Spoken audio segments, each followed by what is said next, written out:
बातम्यांचा वेगवान आढावा मुल्लुख महाराष्ट्र सुपरफास्ट। बारामतीच्या गोविंद बागेत पाडव्याच्या निमित्तानं जय्यत तयारी करण्यात आली। राज्यभरातून आलेल्या जनतेला पवार कुटुंबियांच्या वतीनं फराळ दिला जातो। सकाळी 7 वाजल्यापासून राज्यभरातून लोक शरद पवार यांच्या भेटीसाठी येतात। यंदा अजित पवार यावेळी उपस्थित राहणार का याकडे सगळ्यांचं लक्ष लागलंय। बारामतीच्या शारदानगरमध्ये अजित पवार पुन्हा मुख्यमंत्री होतील आणि त्यासाठी राष्ट्रवादीचे अध्यक्ष प्रयत्न करतील अशी पोस्टर्स लावण्यात आले आहेत। त्यामुळे पुन्हा एकदा चर्चांना उधाण आलं। या पोस्टरवर अजित पवार, शरद पवार आणि सुप्रिया सुळे यांचे एकत्रित फोटो आहेत। अजित पवार गटानं विकास निधी वाटपात न्याय मिळत नसल्यानं दिल्लीमध्ये केंद्रीय गृहमंत्री अमित शहा यांच्यासमोर नाराजी व्यक्त केल्याची चर्चा राजकीय वर्तुळात आहे। अजित पवार गटातल्या नेत्यांनी अमित शहा यांची भेट घेतली होती। यावेळेला त्यांनी नाराजी व्यक्त केल्याची माहिती समोर येते। अजित पवार गटाची 21 नोव्हेंबरला देवगिरी बंगल्यावर एक महत्त्वाची बैठक होणार आहे। या बैठकीत अजित पवार सर्व आमदारांशी विकास निधी वाटपाच्या संदर्भात चर्चा करतील अशी शक्यता आहे। अजित पवार नाराज नाहीत। ज्या लोकांना पोटदुखी होते ते लोक अशी वक्तव्य करतात असं प्रफुल्ल पटेल यांनी म्हटलंय। अमित शहा यांच्यासोबतच्या बैठकीत अजित पवार आणि सुनील तटकरे यांनी महाराष्ट्राच्या राजकीय आणि सामान्य परिस्थितीच्या संदर्भात माहिती दिल्याचंही त्यांनी नमूद केलं। अजित पवार नाराज असल्याचं त्यांच्या चेहऱ्यावरून दिसतं असं वक्तव्य रोहित पवार यांनी केलं होतं। त्यावर प्रफुल्ल पटेल यांनी टीका केली। ते राजकारणात लहान आहेत, त्यांनी थोडा धीर ठेवावा, 2-4-5 वेळेला आमदार झाल्यानंतर बोलावं असा टोला त्यांनी लगावला। सर्वाधिक गोंधळलेला विरोधी पक्ष राज्यात असल्याचा टोला अनिल पाटील यांनी लगावलाय। विजय वडेट्टीवार यांनी अजित पवार यांच्यावर बोलण्यापेक्षा स्वतःचा पक्ष सांभाळावा अशी टीकाही त्यांनी केली। शिंदे गट आणि राष्ट्रवादीतून गेलेले काही नेते भाजपमध्ये जातील असा दावा शरद पवार गटाचे आमदार रोहित पवार यांनी केलाय। 2024 मध्ये लोकसभा निवडणुकांच्या नंतर हे नेते पक्ष बदलतील असं विधानही त्यांनी केलं। एकमेकांची कॉलर पकडून घराघरात भावाभावात भांडणं लागतात आणि आपणच आपल्यात भांडतोय, मात्र यातून भांडणं लावणारा जिंकतो, त्यामुळे मालकी कुणाची याचा विचार व्हावा असं म्हणत खासदार अमोल कोल्हे यांनी पक्षफुटीवर मेळाव्यात जाहीरपणे भाष्य केलं। राज्यात जे झालं ते तालुक्यात होऊ नये याची काळजी घेण्याचं आवाहन कोल्हे यांनी कार्यकर्त्यांना केलं। शरद पवार यांचा जातीचा खोटा दाखला भाजपनंच व्हायरल केल्याचा आरोप बळवंत वानखेडे यांनी केला आहे। भाजप जातीजातीत भांडणं लावण्याचं काम करत असल्याचा आरोपही त्यांनी केला। धनगर समाजाला आरक्षण देऊ नये असं वक्तव्य वकील गुणरत्न सदावर्ते यांनी केलं आहे। त्याचा निषेध करत सदावर्ते यांना धडा शिकवणार असं वक्तव्य यशवंत सेनेचे अध्यक्ष बाळासाहेब दोडतले यांनी म्हटलं आहे।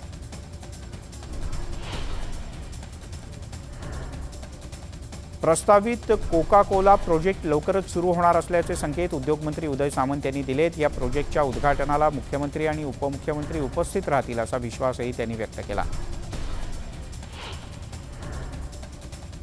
मराठा आरक्षणाच्या मागणीसाठी मनोज जरांगे पाटील यांची 3ऱ्या टप्प्यातली सभा 16 नोव्हेंबरला दौंडच्या वरवंडमध्ये होणार आहे। सकल मराठा समाजाकडून या सभेची जय्यत तयारी सुरू करण्यात आली असून मोठ्या संख्येनं मराठा समाज यात सहभागी होईल अशी शक्यता आहे।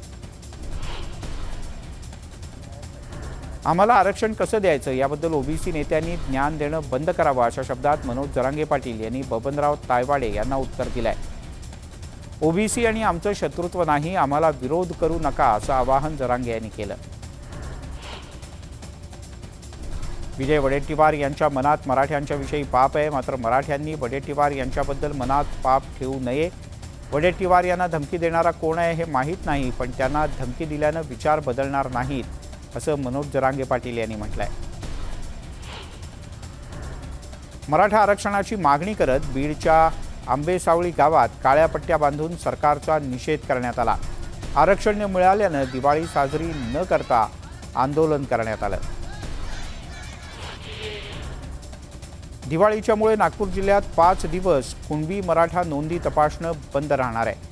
जिल्ह्यात आतापर्यंत 23 लाख कागदपत्रांची तपासणी झाली असून मराठा कुणबींच्या 46 नोंदी सापडल्या आहेत। गुरुवारपासून कुणबी नोंदी तपासणी पुन्हा एकदा सुरू होणार आहे।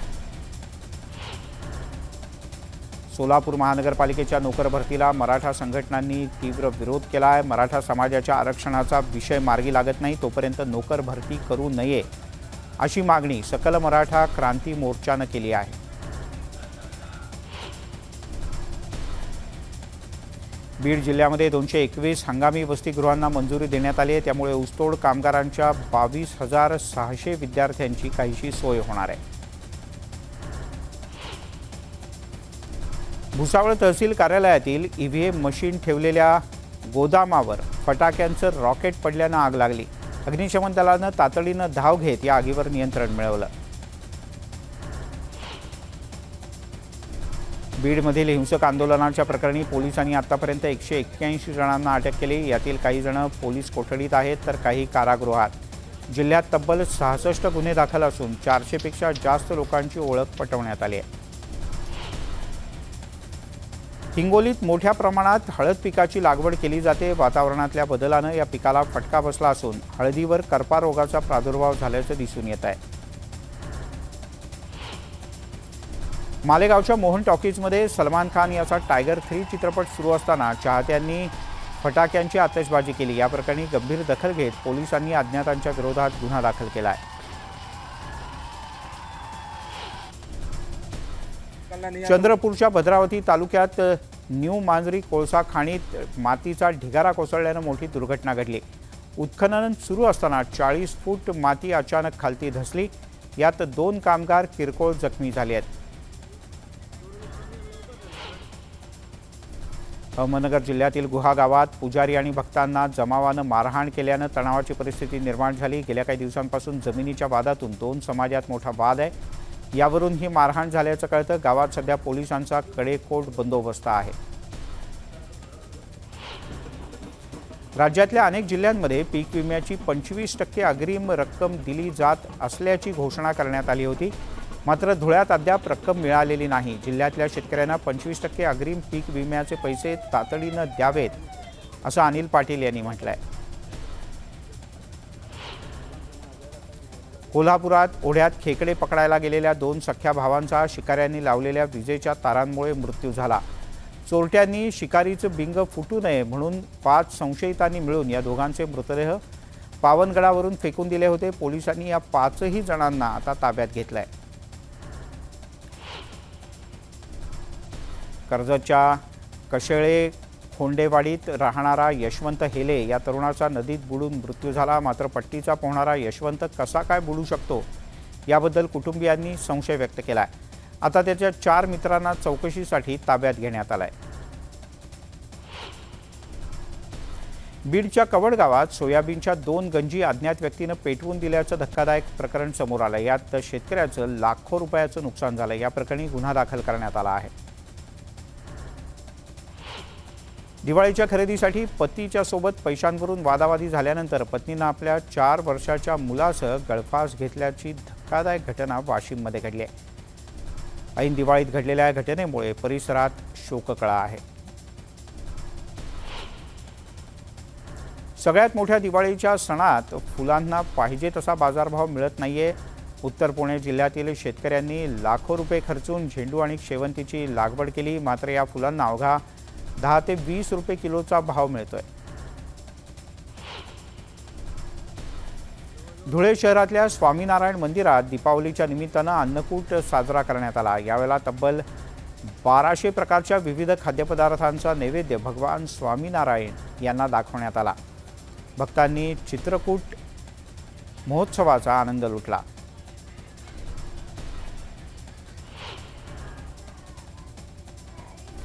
जालन्याच्या मंठा तालुक्यातील दहिफळ खंदारे या तांड्यावर बंजारा समाजानं पारंपरिक पद्धतीनं दीपावली साजरी केली। जंगलातल्या वनस्पतींना आणून गोधन पूजन करत बंजारा भाषेत खास गाणी म्हणण्याची परंपरा आहे।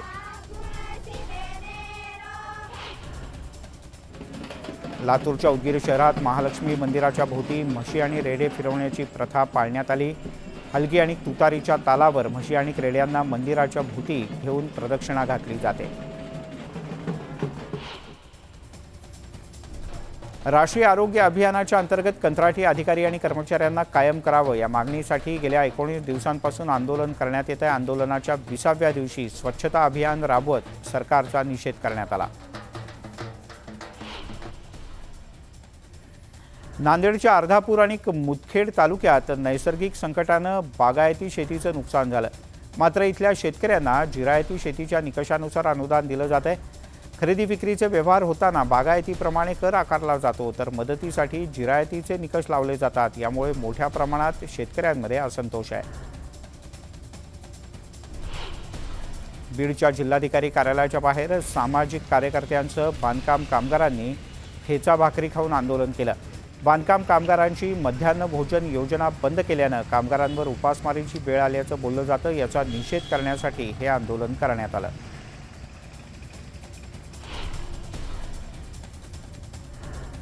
दिवाळी तर सरकारची, शेतकऱ्यांचं दिवाळं निघालंय असं सांगत लातूरमध्ये शेतकरी संघटनेनं चटणी भाकर खाऊन निषेध आंदोलन केलं। दिवाळी संपत आली तरी शेतकऱ्यांच्या खात्यावर पीक विम्याचा 1 रुपया सुद्धा जमा झालेला नाही, याचा निषेध करत हे आंदोलन केलं गेलं। बीड जिल्हाधिकारी कार्यालयावर टाळ मृदुंगाच्या गजरात शेतकऱ्यांनी मोर्चा काढला। शेतकऱ्यांना सरसकट कर्जमाफी द्यावी या मागणीसाठी हे आंदोलन करण्यात आलं।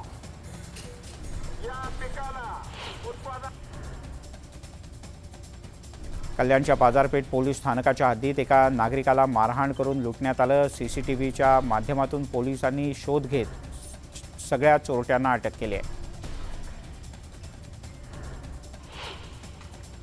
उल्हासनगरच्या नेहरू चौकात असलेल्या बंद गोडाऊनला आग लागल्याचं समोर आलंय। या आगीमध्ये संपूर्ण गोडाऊन जळून खाक झालाय।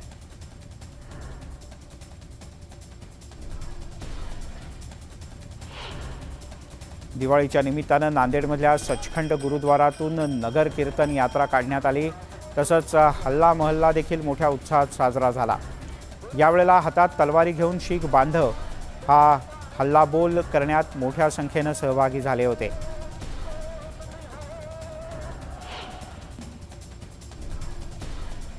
शंभुदुर्ग प्रतिष्ठान संघटनेच्या वतीनं बदलापूरच्या सहवास वृद्धाश्रमात दिवाळी उत्सव कार्यक्रमाचं आयोजन करण्यात आलं होतं। यावेळेला इथल्या वृद्धांना हेल्थ किट आणि मिठाईचं वाटप करण्यात आलं। केंद्रीय प्रदूषण नियंत्रण बोर्डाकडून दिल्लीतील हवेची गुणवत्ता गांभीर्यानं घेतली गेली आहे। त्यामुळे दृश्यमानता घटल्यानं ड्रोनच्या कॅमेऱ्यात अत्यंत भीषण अशी दृश्य जमा झाली आहेत। वायू प्रदूषण नियंत्रित करण्यासाठी ठिकठिकाणी एंटी स्मॉग मशीन लावण्यात आलाय।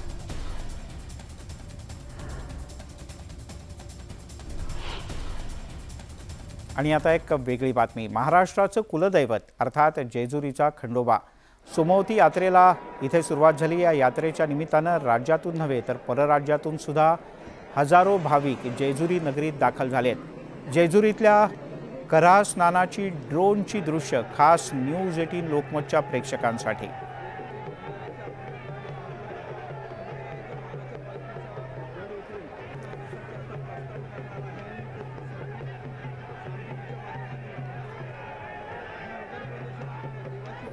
आपण ही अत्यंत सुंदर अशा प्रकारची दृश्य पाहतोय। गडावरून खालती येत प्रचंड अशा उत्साहात कऱ्हा नदीमध्ये स्नान घातलं जातं। यात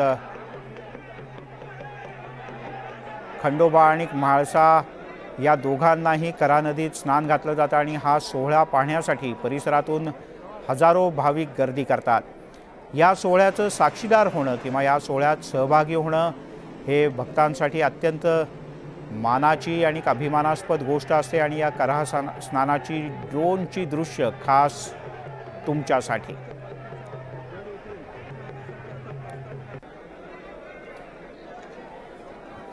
सोमवती अमावस्येच्या निमित्तानं ही यात्रा भरत असते।